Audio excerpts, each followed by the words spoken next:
Kasama si Timoteo na kapatid natin.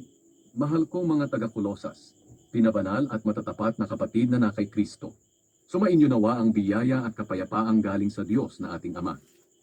Ang panalangin ni Pablo para sa mga taga-Kolosas. Lagi kaming nagpapasalamat sa Diyos na Ama ng ating Panginoong Hesukristo sa tuwing nananalangin kami para sa inyo. Sapagkat nabalitaan namin ang pananampalatayan nyo bilang mga na kay Kristo Jesus at ang pag-ibig nyo sa lahat ng mga pinabanal ng Diyos. Dahil umaasa kayong makakamtan ninyo ang mga inilaan para sa inyo sa langit. Ang pag-asang ito ay una ninyong narinig nang ipangaral sa inyo ang salita ng katotohanan, ang magandang balita. At ang magandang balitang ito ay lumalaganap at lumalago sa buong mundo.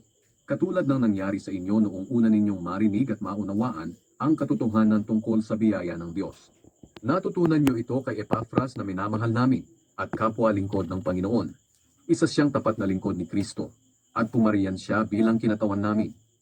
Siya ang nagbalita sa amin tungkol sa pag-ibig nyo na ibinigay ng banal na Espiritu. Kaya nga mula nang mabalitaan namin ang tungkol sa inyo, patuloy namin kayong ipinapanalangin.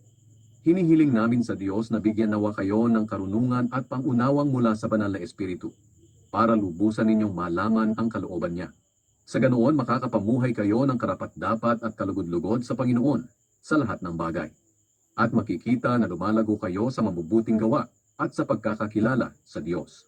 Naway palakasin niya kayo sa pamamagitan ng dakila niyang kapangyarihan, para makatagal at makapagtiis kayo sa lahat ng bagay ng may kagalakan, at makapagpapasalamat din kayo sa Ama. Ginawa niya kayong karapat-dapat na makabahagi sa mamanahin ng mga pinabanal niya, ang manang nasa kinaroroonan ng kaliwanagan. Iniligtas niya tayo mula sa kapangyarihan ng kadiliman, at inilipat tayo sa kaharian ng minamahal niyang anak. At sa pamamagitan ng kanyang anak, tinubos niya tayo, na ang ibig sabihin ay pinatawad na ang ating mga kasalanan. Ang kadakilaan ni Kristo. Si Kristo ang larawan ng di nakikitang Diyos, at siya ang may kapangyarihan sa lahat ng nilikha.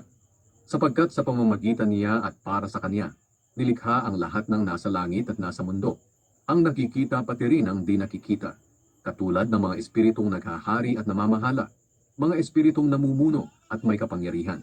Bago pa man likhain ang anumang bagay, naroon na si Kristo, at sa pamamagitan niya ang lahat ay nananatiling nasa kaayusan. Si Kristo ang ulo ng iglesia na kanyang katawan. Siya ang pinagmulan nito, ang unang nabuhay sa mga patay, para maging pinakadakila siya sa lahat. Sapagkat minabuti ng Diyos na ang pagkadiyos niya ay manahan ng lubos kay Kristo. At sa pamamagitan ni Kristo, ipagkakasundo sa kanya ang lahat ng nilikha sa langit at sa mundo. Ginawa niya ito sa pamamagitan ng dugo ni Kristo sa krus.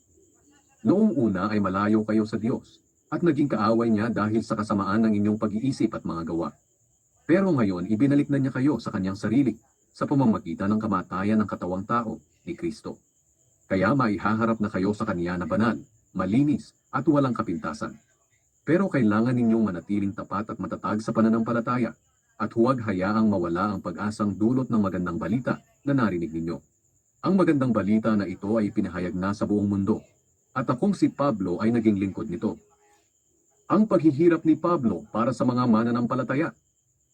Masaya ako sa mga nararanasan kong paghihirap ng katawan ko para sa inyo. Dahil dito napupunan ko ang kulang sa mga paghihirap ni Kristo para sa iglesia na kanyang katawan. Itinalaga ako ng Diyos na maging tagapaglingkod ng iglesia para lubusang ipahayag ang mensahe niya sa inyo na mga hindi Hudyo. Ito ang lihim niyang plano na hindi inihayag noon sa naunang mga panahon at mga salinlahi, pero ngayon ay inihayag na sa atin ng mga pinabanal niya. Nais ng Diyos na ihayag sa atin ang dakila at kamangha-mangha niyang plano para sa lahat ng tao. At ito ang lihim na plano. Si Kristo ay sumasa inyo at ito ang basihan ng pag-asa ninyo na inyong makakamtan ng napakabuting kalagayan sa hinaharap. Kaya nga ipinangangaral namin si Kristo sa lahat ng tao. Pinapaalalahanan at tinuturuan namin ang bawat isa ayon sa karunungang ibinigay sa amin ng Diyos. Sa ganoon, maihaharap namin ang bawat isa sa Diyos ng ganap sa pagkikipag-isa nila kay Kristo. At para matupad ito, nagpapakahirap ako sa pamamagitan ng kapangyarihan ni Kristo na nagpapalakas sa akin. Ikalawang kabanata. Nais kong malaman niyo kung gaano kalaki ang paghihirap ko para sa inyo. Ganoon din sa mga nasa Laodicea at sa lahat ng hindi pa nakakakilala sa akin ng personal. Ginagawa ko ito para palakasin ang loob ninyong lahat at pag-isahin kayo sa pag-ibig. Sa ganoon, malalaman at mauunawaan nyo ng lubos ang lihim na plano ng Diyos tungkol kay Kristo. Si Kristo ang pinagmumulan ng lahat ng karunungan at kaalaman. Sinasabi ko sa inyo ang mga bagay na ito para hindi kayo malinlang ninuman sa pamamagitan ng magagaling nilang pangangatwiran. Kahit wala ako riyan sa inyo, lagi kayong nasa isipan ko. At masaya ako dahil maayos ang pamumuhay nyo at matatag ang inyong pananampalataya kay Kristo. Si Kristo ang dapat nating sundin. Dahil tinanggap nyo na si Kristo Jesus bilang Panginoon, mamuhay kayo ng karapat-dapat sa Kanya. Patuloy kayong lumago at tumibay sa Kanya. Magpakatatag kayo sa pananampalatayang itinuro sa inyo at maging mapagpasalamat din kayo. Mag-ingat kayo nang hindi kayo madala ng walang kabuluhan at mapandayang filosofiya. Mga tradisyon lang ito at mga pamamaraan ng mundo at hindi mula kay Kristo. Kaya huwag kayong padadala. Dahil ang kapuspusan ng Diyos ay nananahan sa katawan ni Kristo. At naging ganap kayo sa pakikipag-isa nyo sa Kanya, na siyang Pangulo ng lahat ng Espiritong namumuno at may kapangyarihan. Dahil sa pakikipag-isa nyo kay Kristo, tinuli na kayo. Ang pagtutuli na ito ay hindi pisikal, kundi espiritual. Ang pag-aalis ng masasamang hilig ng laman. Ito ang pagtutuling mula kay Kristo.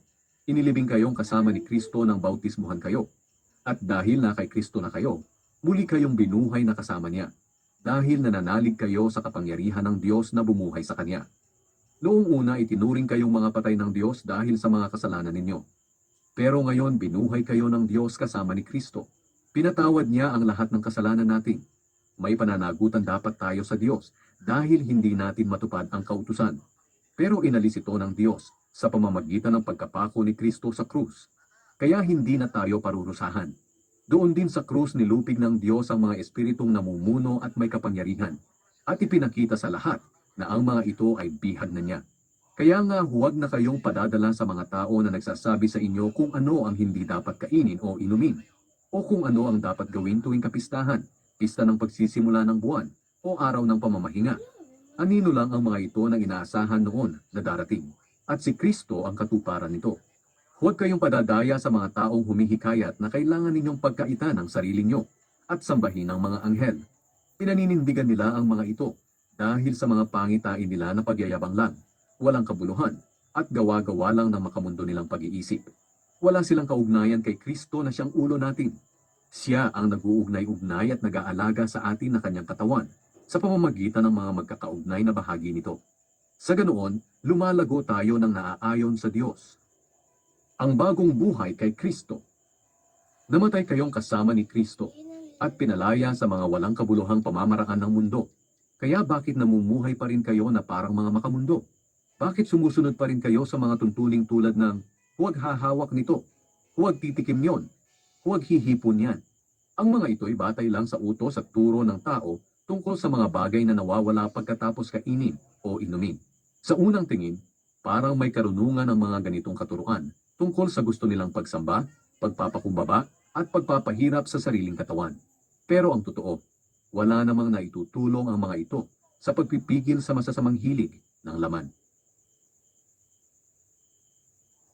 Ikatlong kabanata. Binuhay kayong muli kasama ni Kristo, kaya sikapin ninyong makamtan ang mga bagay na nasa langit, kung saan naroon si Kristo na nakaupo sa kanan ng Diyos. Doon ninyo ituon ang isip nyo, at hindi sa mga makamundong bagay. Sapagkat namatay na kayo sa dati ninyong buhay, at ang buhay ninyo ngayon ay nakatago sa Diyos kasama ni Kristo. Si Kristo ang buhay ninyo, at kapag dumating na ang panahon na nahayag na siya, mahahayag din kayo at makikibahagi sa kapangyarihan niya at karangalan. Ang dati at ang bagong buhay. Kaya patayin nyo na ang anumang kamunduhang nasa inyo, ang sexual na imoralidad, kalaswaan, pagnanasa, at kasakiman na katumbas na rin ang pagsamba sa mga Diyos-Diyosan. Parurusahan ng Diyos ang mga taong gumagawa ng mga bagay na iyon. Ganoon din ang pamumuhay ninyo noon. Pero ngayon, dapat na ninyong itakwil ang lahat ng ito. Galit, puot, sama ng loob, paninira sa kapwa, at mga bastos na pananalita. Huwag kayong magsinungaling sa isa't isa, dahil hinubad nyo na ang dati ninyong pagkatao at masasamang gawain, at isinuot na ninyo ang bagong pagkatao. Ang pagkataong ito ay patuloy na binabago ng Diyos na lumikha nito, para maging katulad niya tayo at para makilala natin siya ng lubusan. Sa bagong buhay na ito, wala nang ipinagkaiba ang Hudyo sa hindi Hudyo, ang tuli sa hindi tuli, ang naturuan sa hindi naturuan, at ang alipin sa malaya. Dahil si Kristo na ang lahat-lahat, at siya'y nasa ating lahat. Kaya bilang mga banal at minamahal na mga pinili ng Diyos, dapat kayong maging mapagmalasakit, maganda ang kalooban, mapagpakumbaba, mabait, at mapagtiis. Magpasensyahan kayo sa isa't isa, at magpatawaran kayo kung may hinanakit kayo kanino man, dahil pinatawad din kayo ng Panginoon. At higit sa lahat, magmahalan kayo, dahil ito ang magdudulot ng tunay na pagkakaisa. Paghariin ninyo sa mga puso niyo ang kapayapaan ni Kristo, sapagkat bilang mga bahagi ng iisang katawan, tinawag kayo ng Diyos upang mamuhay ng mapayapa. Dapat din kayong maging mapagpasalamat. Itanim ninyong mabuti sa mga puso niyo ang mga aral ni Kristo. Paalalahanan at turuan niyo ang isa't isa ayon sa karunungang kaloob ng Diyos. Umawit kayo ng mga salmo, himno, at iba pang mga awiting espiritual na may pasasalamat sa Diyos sa mga puso ninyo. At anuman ang ginagawa niyo, sa salita man o sa gawa, gawin niyo ang lahat bilang mananampalataya sa Panginoong Hesus at magpasalamat kayo sa Diyos Ama sa pamamagitan niya. Ang mabuting relasyon sa kapwa. Mga babae, magpasakop kayo sa asawa niyo, dahil iyan ang nararapat gawin bilang mananampalataya sa Panginoon. Mga lalaki, mahalin ninyo ang inyong asawa at huwag ninyo silang pagmamalupitan. Mga anak, sundin ninyo ang mga magulang niyo sa lahat ng bagay, dahil kalugod-lugod ito sa Panginoon. Mga magulang, huwag kayong gumawa ng anumang bagay na ikasasama ng loob ng mga anak niyo, para hindi sila panghinaan ng loob. Mga alipin, sundin niyo sa lahat ng bagay ang mga amo niyo rito sa lupa, hindi lang dahil nakatingin sila at nais ninyong malugod sila sa inyo, kundi gawin ninyo ito ng buong puso at may takot sa Panginoon. Ano man ang gawin niyo ito ng buong katapatan na parang ang Panginoon ang pinaglilingkuran niyo at hindi ang tao. Alam naman ninyong may gantimpala kayong matatanggap sa Panginoon dahil si Kristo na Panginoon natin ang siyang pinaglilingkuran ninyo. Ang sino mang gumagawa ng masama ay parurusahan ayon sa kasalanan niya, dahil ang Diyos ay walang pinapaboran. Ika-4 na kabanata. Mga amo, maging mabuti at makatarungan kayo sa mga alipin ninyo. Alalahanin ninyong kayo rin ay mayroong amo sa langit. Ang ilan pang mga bilin. Magpakasigasig kayo sa pananalangin ng may pasasalamat, at habang nananalangin kayo, ingatan ninyo ang pag-iisip ninyo. Ipanalangin nyo rin na bigyan kami ng Diyos ng pagkakataon na maihayag ang mensahe tungkol kay Kristo na inilihim noon. Ang pangangaral ko tungkol dito ang dahilan ng pagkabilanggo ko. Ipanalangin nyo na maipangarap ko ito ng mabuti, gaya ng nararapat. Maging matalino kayo sa pakikitungo sa mga hindi mananampalataya, at samantalahin nyo ang lahat ng pagkakataon na maibahagi ang pananampalataya nyo. Kung nakikipag-usap kayo sa kanila, gumamit kayo ng mga kawili-wiling salita para makinig sila sa inyo. At dapat alam nyo kung paano sumagot sa tanong ng bawat isa. Mga pangangamusta. Kung tungkol naman sa kalagayan ko rito, ang minamahal naming si Tychicus ang magbabalita sa inyo. Isa siyang tapat na manggagawa at kapwa ko lingkod ng Panginoon. Pinapunta ko siya riyan para malaman niyo ang kalagayan namin, nang lumakas naman ang loob ninyo. Kasama niya sa pagpunta riyan si Onesimus, ang tapat at minamahal nating kapatid na kababayan ninyo. Sila ang magbabalita sa inyo tungkol sa lahat ng nangyayari rito. Kinukumusta kayo ni na Aristarchus na kapwa ko bilanggo, at Marcos na pinsan ni Bernabe. Gaya ng ibinilin ko sa inyo, malugod ninyong tanggapin si Marcos pagdating niya riyan. Kinukumusta rin kayo ni Jesus na tinatawag na Justus. Sila lang ang mga Hudyo na kasama ko ritong naglilingkod para sa kaharian ng Diyos, at pinapalakas nila ang loob ko. Kinukumusta rin kayo ng kababayan ninyong si Epaphras, na isa ring lingkod ni Kristo Jesus. Lagi siyang nananalangin ng taimtim na manatili kayong matatag, maging ganap, at may buong katiyakan sa kalooban ng Diyos. Saksi ako sa mga pagsisikap ni Epaphras para sa inyo, at para sa mga nasa Laodicea at Hierapolis. Kinukumusta rin kayo ni Lucas, ang minamahal nating doktor, at ni Demas. Ikumusta niyo ako sa mga kapatid sa Laodicea, ganun din kay Nympha at sa mga mananampalataya na nagtitipon sa bahay niya. Pagkabasa niyo ng sulat na ito, ipabasa niyo rin sa iglesia sa Laodicea, at basahin niyo rin ang sulat mula sa kanila. Pakisabi kay Archippus na ipagpatuloy niya ang gawaing tinanggap niya sa Panginoon. Ako, si Pablo, ang mismong sumulat ng pagbating ito. Alalahanin niyo ako rito sa bilangguan. Pagpalain nawa kayo ng Diyos.